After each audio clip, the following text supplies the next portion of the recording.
Next question. A can do a certain work in same time in which B plus C together can do it. If A plus B together can do it in 10 days, C alone in 50 days. Find B alone can do it in how many days. B अकेला इसको कितने time में करता है. यहाँ पे आपको सबसे इम्पोर्टेंट है A और B प्लस सी, इनका एक रिलेशन गिवन है कि A को जितना टाइम लगता है, कितना टाइम लगता है, जितना टाइम बी प्लस सी को एक साथ करने में लगता है. ओके, तो ए की कैपेसिटी किसकी इक्वल है, बी प्लस सी की कैपेसिटी के इक्वल है. ये आपको एक सिचुएशन दे दी, आपको सिचुएशन क्रिएट हो गई यहाँ पे. चलिए, अब आपको कंप्लीट टाइम किस किस का पता है. आपको पता है ए plus B, A plus B, A plus B कितने टाइम में करते हैं, 10 डेज में. सी अलोन, सी अकेला कितने टाइम में करता है, 50 डेज में. ठीक है, आप इनसे सबसे पहले क्या निकालेंगे अपन, वर्क. वर्क कैसे निकालते हैं, एलसीएम लेके. 10 50 का एलसीएम, सबसे बड़े नंबर को देखो 50, 50 1 जा 50, 50 में 10 की टेबल में 50 भी आता है, तो 50 इसका एलसीएम हो गया. आपको निकालना है कैपेसिटी. कैपेसिटी कैसे निकालते हैं, डिवाइड करके. ओके, 50 को 10 से डिवाइड किया 5, 50 को 50 से डिवाइड किया 1, ये इनकी कैपेसिटी आ गई. ए प्लस बी की कैपेसिटी 5 है, सी की कैपेसिटी 1 है. आपको बी अकेले की कैपेसिटी चाहिए. ओके, चलिए, अब कैपेसिटी आपको फाइंड करना है, तो कैपेसिटी की हेल्प कैपेसिटी वाला कंसेप्ट करेगा. चलिए, ये आपको एक रिलेशन गिवन है, इसके अंदर अब अपन देखते हैं. सबसे पहले आप देखो टोटल कैपेसिटी कितनी हो गई, 6. टोटल कैपेसिटी कितनी हो गई, 6. तो आप लिखोगे ए प्लस बी प्लस सी, टोटल कैपेसिटी है 6. आपके पास 2 इक्वेशंस बन गई. ये इक्वेशंस आपको सिचुएशन आपको क्वेश्चन में मिली, ये इक्वेशंस आपने यहाँ से आपने फाइंड कर ली टोटल कैपेसिटी. अब यहाँ पे ए की वैल्यू आप बी प्लस सी पुट कर, बी प्लस सी की जगह या तो आप बी प्लस सी की जगह आप ए पुट कर सकते हैं. ठीक है, ए की जगह ए रहने दीजिए, बी प्लस सी की जगह आपने पुट कर लिया है ए 6. तो 2 times of A is equal to 6. Then A की कैपेसिटी कितनी आ गई, 3. चलिए, ए अकेले की कैपेसिटी 3 है, तो बी की कैपेसिटी कितनी बच जाएगी, 5 में से 3 माइनस किया 2. ए प्लस 6 की कैपेसिटी, ए प्लस बी की कैपेसिटी 5 है, ए की कैपेसिटी 3 है, तो बी की कैपेसिटी कितनी होगी, 2. चलिए, अब आपको बी का क्या निकालना है, टाइम निकालना है. बी का टाइम निकालना है, तो टोटल वर्क कितना है, टोटल वर्क सबके लिए सेम रहता है अपॉन बी की कैपेसिटी. बी की खुद की कैपेसिटी कितनी, 2. 50 अपॉन 2 किया 25, तो आपका आंसर होगा 25 डेज. बी अकेला इसको कितने दिन में कंप्लीट करेगा, 25 डेज. ओके, नेक्स्ट बहुत इंपॉर्टेंट क्वेश्चन है. आज इसी क्वेश्चन से आपको मैं नया कंसेप्ट सिखाने जा रही हूँ. ठीक है, क्वेश्चंस को अच्छे से रीड करते हैं. A does 80% of work in 20 days. He then calls in B. ठीक है, वो फिर बी को बुलाता है and they together finish remaining work in 3 days. Okay, इसमें आपको कंडीशंस को समझना है. ए ने 80% वर्क किया कितने दिन में, 20 डेज में. ठीक है, सिंपल सी लैंग्वेज है. ए ने 80% वर्क कंप्लीट किया 20 डेज में, और ए प्लस बी ने, ए ने बी को कॉल किया, तो ए प्लस बी ने 20% वर्क कंप्लीट किया कितने दिन में, 3 डेज में. ये आपकी कंडीशन है. ओके, यहाँ पे आप इस क्वेश्चन को चाहो तो उस मेथड से भी कर सकते हो, एलसीएम लेके. ठीक है, लेकिन वो एलसीएम डायरेक्ट नहीं ले सकते, वो मैं आपको वो वाला मेथड भी आपको बता दूंगी. पहले अपन नया मेथड सीखते हैं जिसका नाम है MDH. मसाले का नाम सुना है, MDH. ठीक है, तो मेथड का नाम भी है MDH. ठीक है, इसके अंदर क्या होता है, बहुत इजी कंसेप्ट है बेटा. क्या होता है, एम मतलब होता है मेन, कितने लोग काम करते हैं. डे मतलब दिन. हार मतलब कितने घंटे काम करते हैं. ठीक है, और अगर कैपेसिटी भी होगी तो ऊपर लगेगी. ठीक है, एवरीथिंग इस कम्स ऑन अपसाइड. डाउन में कौन आता है, डाउन में सिर्फ आता है वर्क. ठीक है, कि आपने कितना काम किया, ये आता है वर्क डाउन में. ठीक है, तो MDH कैसे लगता है, MDH लगता है दोनों साइड से. MDH is equal to MDH. ठीक है, यानी कि 2 कंडीशंस गिवन होती है. एक कंडीशन को इधर अप्लाई कर दो, एक कंडीशन को इधर अप्लाई कर दो. ठीक है, ऐसा करने से क्या आता है, ऐसा करने से कुछ भी नहीं, आपका जो ए बी है उनकी कैपेसिटी रेशियो फॉर्म में आपको कैपेसिटी उनकी मिल जाती है. ठीक है, और अपने को कैपेसिटी तो चाहिए, सारा काम किसके लिए करते हैं अपन, कैपेसिटी के लिए. तो उस कैपेसिटी को फाइंड करने के लिए, या फिर कुछ भी आप डेज फाइंड करोगे तो भी अप्लाई कर सकते हो। मेन जैसे इक्वेशंस अभी अब आएगा आगे, मेन का मतलब अभी अब और आगेंगे, कुछ भी आपको फाइंड करना है ये सभी के लिए एप्लीकेबल है। चलिए इसको अप्लाई करते हैं। बस आपको सिर्फ इतना सा ध्यान रखना है कि डाउन में डिनोमिनेटर में सिर्फ वर्क आना है, ठीक है। तो ए ने वर्क किया, ए ऊपर आएगा, ठीक है। कितना 80% वर्क करा, तो 80% कहाँ आएगा, डिनोमिनेटर में। 80% कहाँ आएगा, डिनोमिनेटर में, ओके। एंड डेज, डेज कहाँ आएगा, ऊपर, ठीक है। यहाँ पर 3 डेटाज है, ए, वर्क एंड डेज। काम करने वाला वर्क है और डेज है, ठीक है। तो ये 3 वैल्यू आपने पुट कर दी। सेम इधर मेन कौन कौन काम कर रहा है, ए प्लस बी काम करते हैं, ठीक है। कितने दिन में काम करते हैं, 3 डेज में, और कितना काम करते हैं, 20% वर्क कंप्लीट करते हैं। कुछ भी नहीं, इसको सॉल्व करना है, बहुत इजी है। परसेंटेज से परसेंटेज, 20 से 80 को 4 टाइम, 4 को 20 से 5 टाइम, इधर हो गया आपका 5a। इसको आप ओपन करके लिखोगे 3a प्लस 3b, ओके। यहाँ से इसको a को एक साइड रखेंगे तो 2a हो गया is equal to 3b, okay. जब भी ऐसी कंडीशंस आती है 2a is equal to 3b, तो आपको क्या समझना है कि a का जो रेशियो है, a रेशियो b हो जाएगा 3:2। a के पास जो वैल्यू होती है वो b की होती है, b के पास जो वैल्यू होती है वो a की होती है। जब भी ऐसे सिचुएशंस आ जाए समझ जाना आपको, ठीक है। तो a रेशियो b आपको मिल चुका है 3:2। ये 3:2 क्या है, इनकी कैपेसिटी है, इनकी क्या है, कैपेसिटी है। अब आपको क्या फाइंड करना है, टोटल वर्क फाइंड करना है, ठीक है। बी अकेला उसको कितने टाइम में करता है, ठीक है। अब आपके पास टोटल वर्क, अभी तो आपके पास वर्क भी नहीं है, ठीक है। तो वर्क आप कैसे फाइंड करेंगे,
चलिए।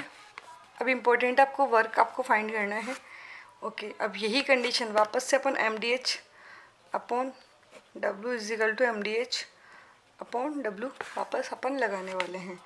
अब एक साइड अपन ये वाला कंडीशंस ले लेते हैं, फर्स्ट वाला जो इजी है फॉर्मेट, और सेकंड अपन लेंगे बी के लिए, ठीक है। काम करने वाला कौन है, ए कितना काम करता है, 80% वर्क करता है। कितने दिन में करता है, 20 डेज में, इज इक्वल टू। अब किसको काम करवाना है, बी को। डेज आपको पता नहीं है, फाइंड करना है। वर्क कितना काम करना है, इसको पूरा वर्क करना है, 100% वर्क करना है। तो वर्क की वैल्यू कितनी होगी, 100%, ओके। चलिए पहले ए बी की वैल्यू भी अपन पुट कर लेते हैं। ए का कैपेसिटी कितना है, 3 multiply 20/80% is equal to 2 multiply days upon 100%। Percentage से परसेंटेज कैंसिल, 0 से 0 कैंसिल, 2 से ये 50 टाइम्स, ओके। ये 4 टाइम्स, ओके। ये 2 टाइम 25 टाइम्स। तो ये डी की वैल्यू आ गई 75/2। 75/2 का मतलब क्या होता है, 37.5 डेज, 37.5 डेज। तो बी को कितना टाइम लगेगा, 37.5 डेज। चलिए अब बहुत बच्चे बोलते हैं कि हमें तो इसी क्वेश्चंस को पुराने मेथड से समझाइए, ठीक है। तो वो भी अपन कर सकते हैं।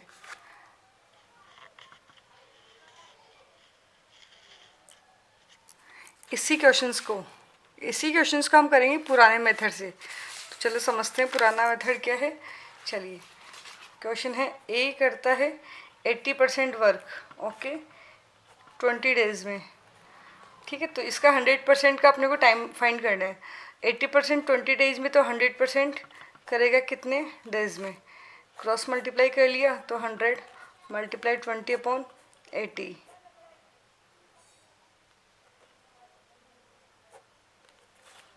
25 डेज, ठीक है। ये 25 डेज ये कंप्लीट डेटा है जिसके अंदर काम कंप्लीट हो रहा है, ठीक है। सेकंड कंडीशन थी A and B, A plus B 20% work complete करते हैं 3 डेज में। तो 20% 3 डेज में कर रहे हैं, 20% वर्क 3 डेज में कंप्लीट करते हैं, तो 100% वर्क कितने डेज में कंप्लीट करेंगे। 100 मल्टीप्लाई 3/20, 15 डेज, ओके। अब आपको क्या करना है, 25 डेज और 15 डेज से आपको वही कंसेप्ट पुराना आपको लगाना है। ए को टाइम लगता है 25 डेज, ए प्लस बी को टाइम लगता है 15 डेज। एलसीएम लिया 75, इसकी कैपेसिटी 3, इसकी कैपेसिटी 5। अब देखो ए की कैपेसिटी 3 है और ए प्लस बी की कैपेसिटी 5 है, तो यहाँ से देखो बी की कैपेसिटी कितनी आ जाएगी 2, ठीक है। तो बी की कैपेसिटी कितनी होगी 2। अब आपको क्या फाइंड करना है, टाइम। आपको क्या फाइंड करना है, टाइम। टाइम का फॉर्मूला होता है वर्क अपॉन कैपेसिटी। तो वर्क कितना है इसमें 75। देखो इस कंडीशन में वर्क 75 आपका वर्क है अपॉन 2, 37.5 डेज। आंसर सेम है, तरीका ये भी सही है, तरीका वो भी सही है, जो आपको अच्छा। नेक्स्ट क्वेश्चन बहुत अच्छा क्वेश्चन है। A machine P can print 1 lakh books in 8 hour, okay. Machine Q, second machine का नाम है Q, can print the same number of books in 10 hours, while machine R can print them in 12 hours. ये जो time है वो complete time है, इस time में वो अपना काम कंप्लीट करती है। तो आप लिख सकते हैं PQR, ये मशीन है, PQR मशीन्स। P को कितना टाइम लगता है कंप्लीट टाइम, 8 आवर, 10 आवर और 12 आवर, ओके।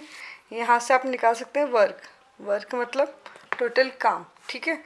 इन तीनों का एलसीएम लेंगे 120 एलसीएम, ठीक है। 12 की टेबल देखो, 12 में 120 आता है, 120 सब में आता है।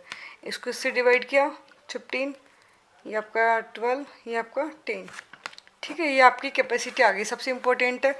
अब ये इम्पोर्टेंट नहीं रहा, अब इम्पोर्टेंट हुई है 15, 12, 10, ये है इनकी capacity.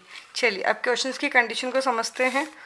All the machines are started 8, 9,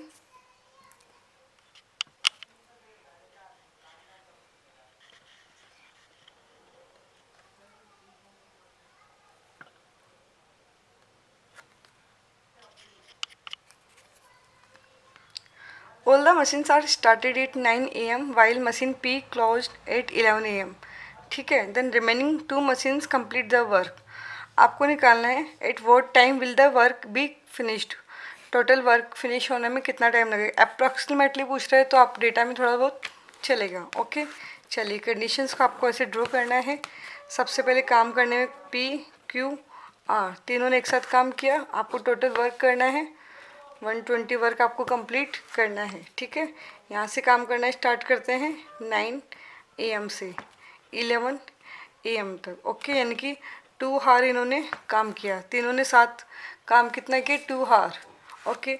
2 our इन्होंने काम किया, इनकी कैपेसिटी कितनी है, तीनों की टोटल कैपेसिटी हो जाएगी 37, 15 + 12 + 10 37 इनकी क्या आ गई कैपेसिटी। अब आपको वर्क निकालना है कि 2 घंटे में इन्होंने कितना काम किया। तो वर्क का फॉर्मूला होता है टाइम मल्टीप्लाई स्पीड। स्पीड बोलो चाहे कैपेसिटी बोलो, इनको मल्टीप्लाई किया 74, यानी कि 2 घंटे में इन्होंने 74 वर्क कंप्लीट कर लिए, कितने में से 120 में से।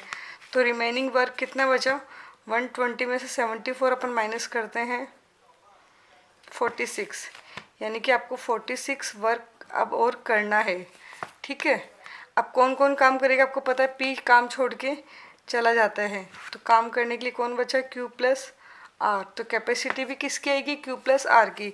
Q + R की टोटल कैपेसिटी कितनी है 24, ठीक है। 24 इसकी क्या होगी कैपेसिटी। अब आपको यहाँ से टाइम निकालना है कि इसको 11 AM पे इन्होंने वापस से काम स्टार्ट किया, QR ने। इनको 46 वर्क कंप्लीट करना है और इनकी कैपेसिटी है 24। तो यहाँ पे इनको डेज कितना लगेगा, कितना टाइम लगेगा, कितने हार्स लगेंगे। ओके, तो 46/24 किया। आपको पता है 24 2 जा 48 होता है, यहाँ पे 46 है, लेकिन अप्रॉक्सीमेट टाइम पूछा तो अपन 2 हार अप्रॉक्स लिख सकते हैं यहाँ पे।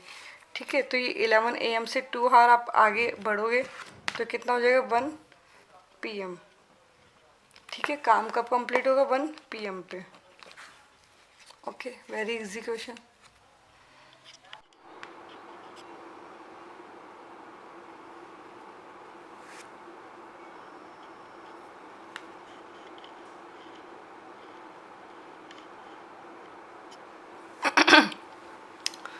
Hello students, welcome in my channel. चलिए स्टार्ट करते हैं टाइम एंड वर्क के कुछ questions, important questions. A alone can do a piece of work in 6 days, B alone in 8 days. A and B undertook to do it for rate 3200 with the help of C. They completed of the work in 3 days. How much is to be paid to C? उन्होंने C को कितना पे किया। ठीक है, आपको C का payment आपको फाइंड करना है। ओके, सबसे पहले आपको वही टेबल बनानी है।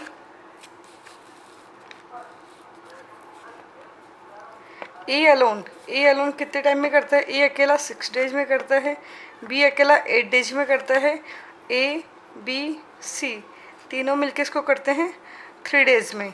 ये है आपके डेज। ठीक है, डेज से अपन क्या निकालते हैं? वर्क।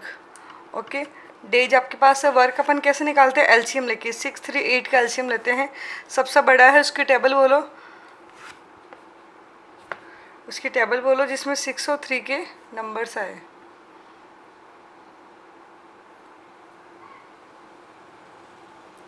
24, 8 3 या 24, 24 इसमें भी आता है, 24 इसमें भी आता है। ओके, चलिए अब आपको निकालना है कैपेसिटी। सबसे इम्पोर्टेंट कैपेसिटी। कैपेसिटी का मतलब होता है कि 1 डे में वो कितना काम कंप्लीट करता है, वो उसकी कैपेसिटी होती है।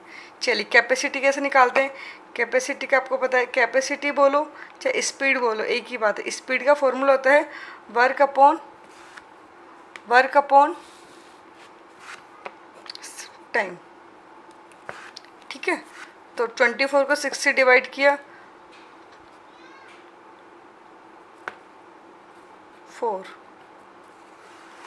6 4 जा 24, 8 3 जा 24, 8 3 जा 24, यह है इनकी कैपेसिटी।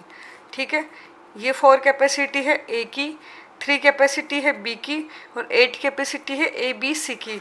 तो यहाँ से आप सी की कैपेसिटी फाइंड कर सकते हो। इसकी 4 है, इसकी 3 है, तो टोटल आपको पता है 8 है, तो इसका कितना बचा? 1। तो कैपेसिटी ऑफ सी कितना हो गया? 1। सी की कैपेसिटी कितनी आ गई? 1। ठीक है, अब आपको निकालना है सी को कितना पेमेंट मिलता है। ओके, सब कुछ डिपेंड करता है कैपेसिटी पे। ठीक है, A ratio B ratio C आपको पता है, ये हो जाएगा 4:3:1। ओके, टोटल रेशियो हो गया 8। अब आपको सी का पार्ट निकालना है, तो सी का कैपेसिटी 1, टोटल कैपेसिटी 8 और multiply total value 400 rupees. Okay, C का पेमेंट कितना होगा? 400 रुपीज़।